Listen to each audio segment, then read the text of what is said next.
मनोज जरांगे पाटील आणि प्रसाद लाड यांच्यातील अंतरवाली सराटीमधील चर्चा संपलेली आहे आणि या चर्चेनंतर बोलण्यासाठी मनोज जरांगे पाटील आपल्यासोबत आहे.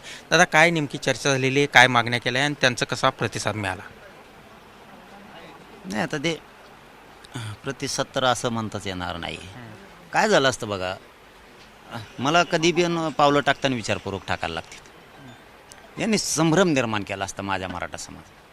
यांनी तिकडून आव्हान केलं होतं की मुख्यमंत्री 100% मागण्या मंजूर करतील. तुमच्या आवडत्या मंत्र्यालाच तुम्हाला बोलायचं आहे का, मुख्यमंत्र्याला नाही बोलायचं, असे शब्द होते.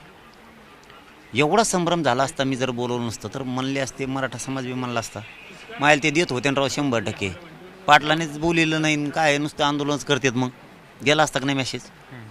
खोटं बोलतो का मी? हे म्हणजे हे वरचं डाव टाकायला बघतात. हां, मी यांच्या वरचं डाव टाकतो यांना, हे डाव टाकायला बघतात. आता द्या 28पर्यंत द्या. मराठा समाजाच्या बैठका तर राज्यातल्या पुऱ्या थांबवल्यात आणि येऊ पण नका म्हणून सांगितलं. आज नवीन सांगितलं आहे पुन्हा मी मराठा समाजाला 30 तारखेला येऊ पण नका. कारण त्यांचं असं म्हणणं आहे की उन्हाचे दिवस आहेत, मराठा समाजाचा जीव आहे त्यांचा. आता जीव आहे का नाही दिसून येईल. जीव जर असला मराठा समाजात त्यांचा, कारण उन्हात येऊ नका म्हणतात ना, वेटीस धरू नका म्हणतात मराठा समाजाला, याचा अर्थ जीव आहे यांचा जातीमध्ये. मग आता जातीमध्ये जीव आहे तर ते मुख्यमंत्र्यांकडून सगळ्या मागण्याची अंमलबजावणी नक्की घेतील. नसल तर 28 तारखेला उघडा पडेल. तुम्ही त्यांना मुदत कधीपर्यंत दिली की कधीपर्यंत निरोप कळवा? 28 मी, कारण मी आमपोरावर उपोषण 30 मेला करणार आहे. फक्त एवढंच आहे आता की राज्यातल्या बैठका बंद झाल्यामुळं मला खूप टोकाचं करावं लागणार आहे आता समाजाला मिळून देण्यासाठी. समाजाला तर मी उपोषण, समाज असं मिळून दबाव येतो. आता अचानक लोकांना काय तयारी होणार आहे? होणारच नाही. त्यामुळे त्यांनी शेतीची तयारी करावी मशागतीची. त्यांनी 30 तारखेला येऊ नये. मी 28ला सकाळी 10 वाजता सांगतो तुम्हाला सगळ्यांना कशा स्वरूपाचं कडक उपोषण आहे आता. कारण त्याच्याशिवाय आता मिळणार नाही. नुसतं वाटोळ करते समाजाचं. मग अशानं मराठ्यांनी फक्त सावध राहायचं घराघरात. मात्र ते पक्क ध्यानात ठेवायचं. महाराष्ट्रातल्या कानाकोपऱ्यातल्या पश्चिम महाराष्ट्रापासून मराठवाडा, कोकण, विदर्भ, खानदेश सगळ्यांनी आता सावध राहायचं. जर हल्ला करून मोडायचा काही वेगळा डाव केला मग मात्र वादळासारखंच तुम्हाला असं वाऱ्यासारखं अंतरवालीकडे धावून यावं लागणार. 28 तारखेपर्यंत जर सरकारचा निरोप आला नाही तर मग पुढे तुम्ही जे उपोषणाचं स्वरूप बदललेलं आहे ते अंदाजे कोणत्या स्वरूपाचं असेल? कारण गर्दी नाही म्हणतात त्यानुसार. देशात नसन झालं असा निर्णय पुन्हा मला नाही वाटत की कोणी देशात घेतला असेल. पण तुम्ही असं सुद्धा सांगितलं आहे की ज्या दिवशी म्हणजे 30 तारखेला उपोषण जर सुरू केलं तर त्या दिवशी समाजाला यावं लागेल, नंतर नाही आले तरी चालेल, मी सांभाळून घेईन. ते आधी म्हणलं होतं, पण आता नाही आले तरी चालेल. आता पूर्ण त्यांच्यावरती आता त्यांना समाजाची माय, समाजाला ऊन लागू नये, समाजाला विटीस धरू नये. उन्हाळ्याचे दिवस प्रचंड आहेत, त्यांना माया आहे. तर मला खात्री आहे, अपेक्षा पण एक मुख्यमंत्र्याकडून लाडसाहेब सगळ्या मागण्या मंजुरी देऊन आणतील. पण ते असे सुद्धा म्हणाले की 29 तारखेला मी पुन्हा येईल. नाही 28 म्हणलो मी त्यांना. ते काही म्हणले तरी चालणार नाही ना. मी 28 बोललो. 28ला 10 वाजता मी त्या एकदा का उपोषणाची घोषणा केली मग तर सगळ्या महाराष्ट्रालाच माहिती आहे मी ऐकतच नाही. कसलंही पुढं कुणीही असू द्या, पुढं फक्त एवढंच आहे, 30 मेला आपण महाराष्ट्रातले सगळे मराठी बोलवले होते.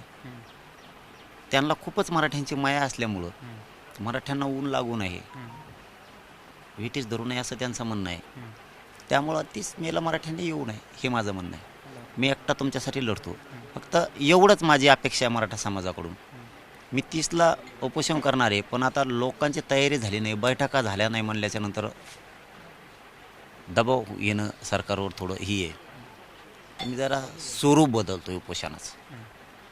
मी स्वरूप बदलतो आहे. ते स्वरूप असं असणार आहे की मी तुम्हाला 28ला सकाळी 10 वाजता सांगतो. मला नाही वाटत की असं देशात असा कुठं निर्णय झाला असेल. मला ते कठोर आणि कडक करावं लागतं आहे, वेगळा निर्णय. त्याला विलाज नाही आहे माझा. तुम्ही मागण्या काय काय केलेल्या आहे आणि एक वेगळी मागणी केलेली आहे मराठा कुणबी स्वतंत्र मंत्रालयाची. म्हणजे काय होईल, उपसमिती सुरू राहिली तरी चालतं आहे. त्यांनी आता इथून पुढं चांगलं काम करावं आणि त्यांनी सांगितलं की आम्ही मुख्यमंत्र्यांना सांगून उपसमितीला चांगलं काम करायला लावतो. मला वाटतं बहुतेक विखे पाटील साहेबसुद्धा उद्या येणार आहेत अशी माहिती. विखे पाटील साहेबसुद्धा उपसमितीचे असल्यामुळे ते उद्या येणार आहेत असं आपल्या चॅनलला माहीत झालं आहे का नाही माहीत नाही, पण मला माहीत झालं आहे की ते उद्या येणार आहेत. मराठा समाजाच्या मागण्याच्या संदर्भात सुद्धा. त्या मागण्या त्यांना सगळ्या सांगितल्यात. मंत्रालय सेपरेट असणं गरजेचं आहे कुणबी आणि मराठा, म्हणजे समाजाला एक आधार होऊन जाईल की कायमस्वरूपी काम बघणारी एक यंत्रणा राज्यात उभा राहील. उपसमिती म्हणजे केलं तर केलं, नाही केलं असा खेळ झाला आहे. त्यामुळं सगळं विचारपूर्वक आपण त्यांना सगळे विचारपूर्वक मागण्या सांगितल्यात. हैदराबाद गॅजेटप्रमाणे सगळेच ऐकायला होते, तुम्ही पण होते, सगळे बांधव होते, राज्यातले सगळे बांधव ऐकत होते. हैदराबाद गॅजेटचं उद्या सकाळी सुरू करू शकते त्यांच्या मनात असलं तर. उपोषणावर कायम राहणार. ते नसतं बदलत. मी कधी बदललो आहे का आत्तापर्यंत? कधी मी कुठल्या विषयात मागं सरकलो आहे का? जे आर काढलाय तर प्रमाणपत्र द्यायला हरकत काय? प्रमाणपत्र दिलं तर व्हॅलिड यायला हरकत काय? कशाला कारणं सांगायचे? आडनाव रक्त एक, आडनाव एक, विदर्भाशी मराठवाड्याशी रुटीबिटी व्यवहार, मराठवाड्याचा पश्चिम महाराष्ट्राची, मराठवाड्याचा कोकणाशी, मराठवाड्याचा खानदेश मुंबईशी रोटीबिटी व्यवहार, रक्ताचे सगळं. तरी नाही, ते आता सगळं बोलून झालं आहे. त्यामुळं मागण्या सगळ्या सांगितल्या. 17 संस्थांचा जे आर. मला सांगा तुम्ही, जरी सदन विभाग असला पश्चिम महाराष्ट्रातला, शेवटी शिक्षण येतं लेकरांचे, उच्च शिक्षण येतं, नोकऱ्या आहेत लेकरांच्या, योजना येतात, जमीन सांभाळून ठेवावं लागणार आहे सगळ्यालाच. आपण 5-5, 10-10 एकरवर आलो, 2-2 एकरवर आलो. नोकऱ्या आवश्यक आहेत, शिक्षण आवश्यक आहेत, व्यवसाय आवश्यक आहेत. त्यासाठी सदन जरी असाल तरी पुढच्या पिढीसाठी पश्चिम महाराष्ट्राला आत्तापासूनच एकजुटीनं बाहेर पडावं लागणार आहे. आम्ही सगळे तुमच्या मदतीला, उर्वरित महाराष्ट्र सगळा आहे, मराठवाडा, खानदेश, विदर्भ, कोकण सगळे पश्चिम महाराष्ट्राचे मागं आहेत. पश्चिम महाराष्ट्राचे ते सुद्धा सगळ्या राज्याच्या पाठीमागं आहे. फक्त ती भूमिका नको आहे की आपल्याकडं सगळं आहे, दम्मादम्माने बाहेर येऊ. पुढच्या पिढीचं वाटोळ होईल मग दम्मादम्माने. लाट उसळली की दानदेशी बाहेर पडायचं, श्रीमंत मराठ्यांनी, गरीब मराठ्यांनी. मी काय सांगितलं आता, मीच करतोय आता 30 मे उपोषण. तुम्ही येऊ नका मराठा समाज 30 मेला, जाहीरपणानं सांगितलं. बैठका बंद. फक्त जर यांनी हल्ले करून काही करायचा प्रयत्न केला, 6 कोटी पाहिजे, 6 कोटी अंतरित, 3-2 नाही, अंतरवली 6 कोटी मराठा पाहिजे, मायमाऊली सहित. त्या दिवशी तुम्हाला कळून येईलच ना, हल्ला करायला लागले, भूमिका आहे.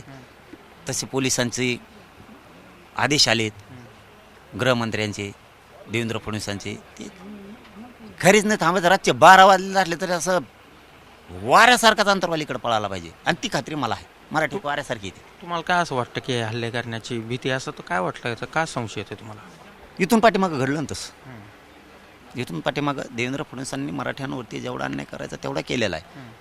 आता लाडभाऊच्या यांच्या असल्या बांधवाच्या माध्यमातून वाटतं की इथून पुढं होणार नाही, मागण्या मंजूर होत्या. 28ला चित्र उघडं होईल. माया हाय का नाही फडणवीस साहेबांना मराठ्यांची? तर हे होते मनोज जरांगे पाटील आणि प्रसाद लाड यांच्याशी झालेल्या चर्चेनंतर त्यांनी त्यांची भूमिका जी आहे ती स्पष्ट केलेली आहे. 28 तारखेपर्यंतची मुदत मनोज जरांगे यांनी सरकारला दिलेली आहे आणि त्यानंतर सरकारने जर सकारात्मक भूमिका घेतली नाही, मागण्या पूर्ण केल्या नाही, तर 30 तारखेच्या उपोषणावर मनोज जरांगे हे ठाम आहेत. Video journalist Mohammad Taufiq sir, Nitesh Mahajan, Zee 24 तास, अंतरवाली, सराटी.